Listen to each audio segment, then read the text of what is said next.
Hello guys, ito na yung niluto kong saluyot na dinahon-dahon ko nung nakaraang Sabado. Ito na, tinisa ko siya ng garlic at saka ayan na, nilagyan ko siya ng sabaw ng manok at saka lemon. Ayan, pakbet na siya, hindi siya madulas guys. Ayan na siya. Oh, sinong gustong mag-pre-taste, halina kayo. Saluyot, sabaw ng manok.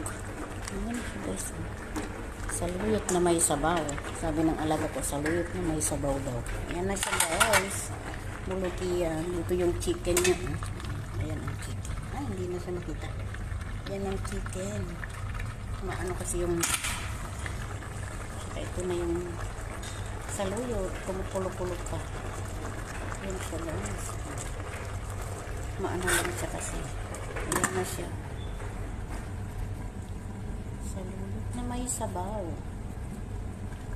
Nanukulat kasi, maano siya, kumukulo.